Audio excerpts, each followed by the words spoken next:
ఆంధ్రప్రదేశ్ పర్యటన ఒక రౌండ్ పూర్తయ్యి రెండో రౌండ్ లో పడ్డామన్నమాట.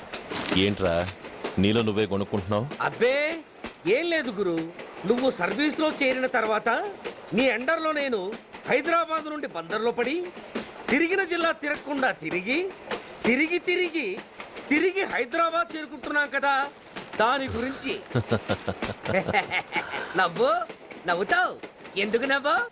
చిన్నప్పుడు ఎవడో ఒక సన్నాసి నా చెయ్యి చూసి లోక సంచారం అవుతావు అన్నాడు. దాంతో నేను ఏ విమానం పైలట్లో షిప్ కెప్టెన్ అవుతాననుకున్నాను, కానీ ఇలా నీతో పాటు తిరుగుతూ రాష్ట్రమంతా సర్వే చేస్తాననుకోలేదు. ఏడ్చావులే. నిజంగానే ఏడ్చినట్టుంది. డ్రెస్ కిందకు 30 ఏళ్ళు వచ్చినా ఇంకా పెళ్లి కాలేదంటే తెలిసిన వాళ్ళందరూ నన్ను ఆట్ అయిపోయి అనుకుంటారు తెలుసా. అయితే ఓ మంచి అమ్మాయిని చూసి చేసుకోవచ్చుగా. చేసుకోవచ్చు, ఎందుకు చేసుకోకూడదు? కానీ అవకాశం ఏది? ఫస్ట్ బందర్ బస్ స్టాప్ లో అమ్మాయిని చూసి ముచ్చటపడి పేరు అడుగుదాం అనుకున్నా. అడిగే లోపల ఆదిలాబాద్ ట్రాన్స్ఫర్ చేశారు. అక్కడ ఇంకో సుందరి కనిపించింది, పేరు అడిగా. ఆ అమ్మాయి పెద విప్పే లోపల ప్రకాశం జిల్లా పంపించారు. ఒంగోలులో ఇంకో అమ్మాయి కనిపించింది, పేరు చెప్పింది.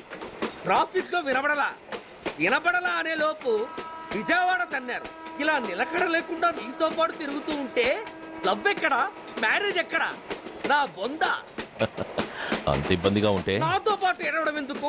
మంచి ఉద్యోగం ఇప్పిస్తాను, హాయిగా పెళ్లి చేసుకుని సెటిల్ అవ్వు అంటావు అంతేగా. జీవితాంతం ఒంటరిగా అయినా గడిపేస్తాను, కానీ మీ ఫ్రెండ్షిప్ మాత్రం దూరం చేసుకుని ఏసీపీ గారు. ఇది కొంచెం ఓవర్ అయినట్టుంది. ఓవర్ అయిందా? అయితే ఆపేస్తాను. ఈ టికెట్ ఎవరిది బాబు? బాబు కాదు, పాప. ఈ టికెట్ తెలదు. ఏ నా టికెట్ ఏం తక్కువ? రేటు తక్కువ. ఇది సూపర్ ఫాస్ట్ ట్రైన్. నువ్వు ఎక్కాల్సింది మామూలు ట్రైన్. సికింద్రాబాద్ లో దిగి పీటీ కట్టించుకుని మీ ఊరెళ్ళు. ఏ ఈ ట్రైన్ భువనగిరి వెళ్ళదా? వెళ్తుంది కానీ ఆగదు. ఆగదా? ఎందుకు ఆగదు? ముందు కరీంనగర్ లో ఆగింది, తర్వాత సికింద్రాబాద్ లో ఆగుతుంది. మధ్యలో ఉన్న భువనగిరిలో ఎందుకు ఆగదు? ఏంటి లాజిక్కా? మీ ఊరికి ఈ ట్రైన్ ఆగేంత బిల్డప్ లేదు గానీ ఎక్కువ మాట్లాడకుండా సికింద్రాబాద్ లో దిగిపో. ఏంటయ్యా అమాయకురాల్లా కనిపిస్తున్నాన్ని దబాయిస్తున్నావా? టికెట్ ఇచ్చినప్పుడు రైలు ఎందుకు ఆపరు? ఈ రైలు మా ఊళ్ళో ఆగాల్సిందే, ఆపి తీరాల్సిందే. అమ్మాయి ఆడపిల్లవని ఊరుకుంటుంటే తెగరెచ్చిపోతున్నావు. ఇంకా ఎక్స్ట్రాలు చేసావంటే సికింద్రాబాద్ దాకా ఎక్సెస్ ఫేర్ రాసి ఫైల్ కూడా కట్టిస్తాను, జాగ్రత్త. ఏంటమ్మా నేనేమన్నానని? ఊరుకో తల్లి, ఊరుకో, నువ్వేం కట్టగర్లేదులే. ఏంటిది? కట్ట కాదు, పుస్తే. పుష్ట? ఒక పుస్తంటే 2 జీవితాల బంధం. ఈ తాళి పట్టుతోనే నా స్నేహితురాలి పెళ్లి ముడిపడి ఉంది. నేను టైంకి భువనగిరి చేరకపోతే ఆ పెళ్లి ఆగిపోతుంది. నేను తాళి పట్టు తీసుకెళ్తున్నానంటే వాళ్ళదెంత పేద కుటుంబమో ఆలోచించండి. అది అసలు అభిమానం గల పిల్ల. అలాంటి దాన్ని పెళ్లి ఆగిపోతే ఆత్మహత్య చేసుకుంటుంది. ఆ పాప మీకు నాకు చుట్టుకుంటుంది. అందుకే చెప్తున్నాను, ఈ చైన్ లాగి ట్రైన్ అన్న ఆపండి, లేదా ఈ చైన్ లాగి నా ప్రాణాలన్నా తీసేయండి. అమ్మా ఆండాళమ్మ కాదు, రంబమ్మ. ఆ పోని రంబమ్మ. ఆ చైన్ లాగి నా ఉద్యోగం పోగొట్టుకునే దమ్ము నాకు లేదు గాని గార్డుతో మాట్లాడి మీ ఊళ్ళో ట్రైన్ స్లోగా వెళ్ళేలా చేస్తాను. రన్నింగ్ లో దిగలవా? స్టేషన్ వచ్చేసింది, జాగ్రత్తగా దిగమ్మా. దిగ్గానే నీ సామాన్లు కింద పడేస్తాం.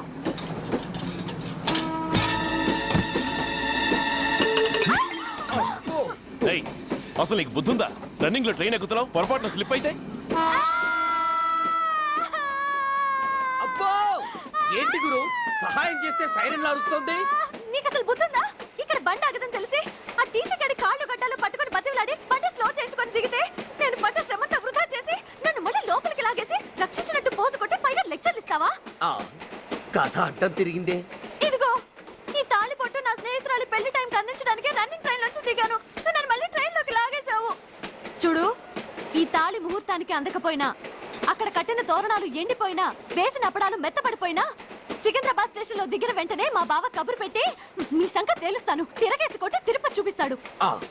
గురు, మనం హైదరాబాద్ చేరక ముందే ట్రాన్స్ఫర్ చేయించేలా ఉంది. అమ్మా, నీ బావ ఏమైనా రాజకీయ నాయకుడా? కాదు, స్ట్రిక్ట్ పోలీస్ ఆఫీసర్, ఏసీపీ సూర్య. ఏసీపీ సూర్య నీ బావా? ఏ చెవుడా? కాస్త సౌండ్ ప్రాబ్లం, తను వినుంటాడు. ఇంతకీ నీ బావ ఎవరో నీకు తెలుసా తల్లి? ఈయనకేమైనా మెంటలా? కాస్త ఆట అయిపోయలే. నువ్వేటైతే నాకేంటి? ఇదిగో పాయింట్కి వచ్చేస్తున్నాను. నువ్వేం చేస్తావో నాకు తెలీదు. ముహూర్తం సరిగా 10:30కి. ఈలోగా ప్లాట్ఫామ్ లో పడిపోయిన నా సామాన్తో సహా నేను భువనగిరి పెళ్లి వారింట్లో ఉండాలి. ఒకవేళ అలా జరగలేదనుకో, చెప్పానుగా మా సూర్యంబాబు గురించి, ఆ తర్వాత మీ ఇష్టం.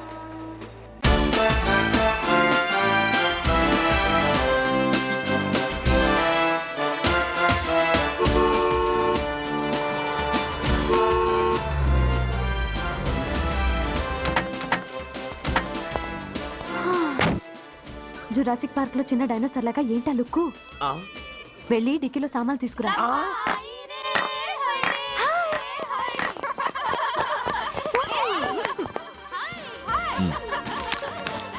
పర్వాలేదు, ఉంచుకో. టిక్కితి. ఏంటి ఇంత ఆలస్యంగా వచ్చావు? సారీనే. అది సరే గాని అతను ఎవరే? వీడా, వాడు అసిస్టెంట్. మరి అతను? వాడా, మన బాడీ గార్డ్. అవును, పెళ్లి కూతురేది? లోపల మేకప్ అవుతుంది. నీ మీద చాలా కోపంగా ఉంది. కనీసం 2 రోజుల ముందైనా వస్తామని ఎక్స్పెక్ట్ చేసింది. దాని కోపం పోగొట్టడానికి నా దగ్గర ఓ మంత్రం ఉందిలే.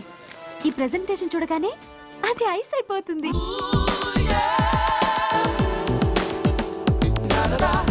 రండి, దాని దగ్గరికి వెళ్దాం. Hi uncle.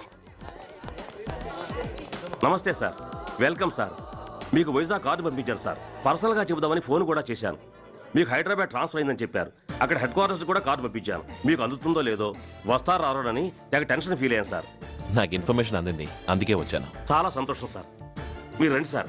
గోమతి, దీపికా కపులావ్, కోనాయా దేక్. ఏంటి అతను నీ బాడీ గార్డ్ అన్నావు? అంకుల్ ఏమో అంత రెస్పెక్ట్ ఇచ్చి హడావుడు చేస్తున్నారు. ఉండవే, అసలే మతిపోయి నేను ఎడుస్తుంటాను. హలో, ఏంటి జురాసిక్ పార్క్ లో పెద్ద డైనోసార్ లా మొహం పెట్టావు? షాక్ అయ్యావా? అప్పుడే ఏమైంది? ఇంకా ముందుంది. ఇదిగో నీ బ్యాగ్, ఇదిగో నీ పెట్టి. నీకెప్పుడూ చెప్తుండేవాడిని, మా పోలీసులో హీరో, మా డిపార్ట్మెంట్ కి గర్వకారణమని. అంటే ఏసీపీ సూర్య. అవునమ్మా. Nice meeting sir. I'm so thrilled sir. మా భార్య సార్. నమస్తే జీ. నమస్తే. మా అల్లుడు sir. Glad to meet you వాళ్ళ father sir, ACP Suryan sir. Hello sir. ఏవే రమ్మా, ఇలా రావే. ఏ నిన్నే పిలుస్తుందే. నూరు ముయ్యండి. Hello, calling. Go go.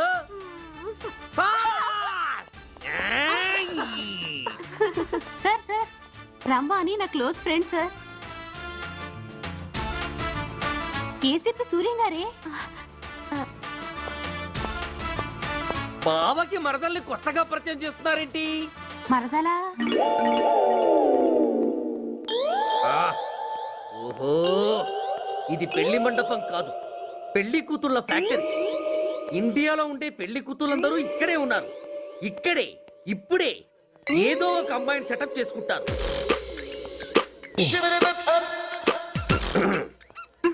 ఆ, లేత క్యాబేజీ లాంటి కాలేజీ పిల్ల నన్ను చూసి నవ్విందంటే ఇక ప్రొసీడ్ అవ్వడమే. Hello, hi. Excuse me. నన్ను చూసి మీరు నవ్వారంటే డెఫినెట్ గా నేను మీకు నచ్చుండాలి. Am I correct? ఆహా, ఇంకా ఎందుకు ఆలస్యం? పదండి, పార్క్ వెళ్దాం. అమ్మో, పార్కుకా? ఎందుకు? ఎందుకేమిటి, మనసు విప్పి మాట్లాడుకోవడానికి. అమ్మో వద్దండి, మాది అసలే సాంప్రదాయమైన కుటుంబం. మీరు నన్ను పార్కుకు తీసుకువెళ్తారు, అక్కడున్న లవ్ జంటల్ని చూసి మనం కూడా అలా మాట్లాడుకుందామని నా భుజం మీద చేస్తారు. ఆ తర్వాత నన్ను ఏ పొదల్లోకి తీసుకెళ్తారు. అమ్మో, అక్కడ ఏ తప్పో జరిగిపోతుంది. వద్దండి, మాది అసలే సాంప్రదాయమైన కుటుంబం. అయ్యయ్యో, నేను అలాంటి వాడిని కాదండి. నేను మిమ్మల్ని ఏమీ చేయను. పోనీ పార్క్ వద్దంటే మనిద్దరం కలిసి సినిమాకి వెళ్దాం. సినిమాకా? అమ్మో వద్దండి, మాది అసలే సాంప్రదాయమైన కుటుంబం. ఇద్దరం సినిమాకి వెళ్ళాక న్యూస్ అవగానే లైట్లు ఆపేస్తారు. ఆ తర్వాత మీరు చిన్నగా నా భుజం మీద చెయ్యేస్తారు. ఆ చీకట్లో లిప్ టు లిప్ కిస్ చేస్తారు. ఆ తర్వాత ఏ తప్పో జరిగిపోతుంది. అమ్మో వద్దండి, మాది అసలే సాంప్రదాయమైన కుటుంబం. అయ్యయ్యో, ఆ మాటకొస్తే మా కుటుంబంలో సాంప్రదాయమే తప్ప అసలు కుటుంబమే లేదండి. నేను చాలా జెంటిల్మెన్ని, ఎలిజిబుల్ బ్రహ్మచారిని. నేను మిమ్మల్ని ఏం చెయ్యను. మీ ఒంటి మీద అసలు చెయ్యే వెయ్యను. ప్రామిస్. నువ్వేం చేయనప్పుడు నీతో సినిమాకి పార్కుకి రావడం దేనికి రా? అమ్మో, సాంప్రదాయమైన కుటుంబం అంటే అర్థం ఇదా? కొంపదీసి ఎవరు చూడలేదు కదా? నేను చూశాను కదా. పడక నీ కంట్లోనే పడ్డానా తల్లి? నేనెవరికి చెప్పను గాని నాకు ఇన్ఫర్మేషన్ ఇస్తావా? ఏమిటది? పెళ్ళైందా? నాకా? ఛీ, నీ కాదు, ఆయనకి. ఆయనక? ఓహో, మా గురుడికా? అవును. అయ్యింది. 13 ఏళ్ల కొడుకు, 10 ఏళ్ల కూతురు. నిజమా? ఉండుండేవారు. మనం చెప్పినప్పుడు వారు పెళ్లి చేసుకుని ఉంటే. అబ్బా!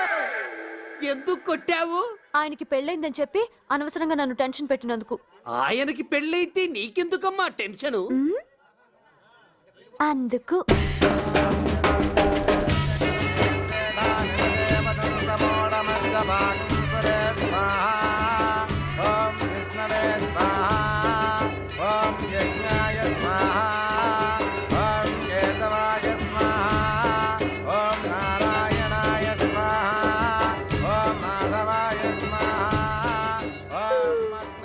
ఎందుకే అలా ఉన్నావు? కష్టాలు వచ్చేసాయి. ఎవరికే? ఇంకెవరికి? మా నాన్నకి. ఎందుకు? నాకు పెళ్లి మూడు వచ్చేసింది.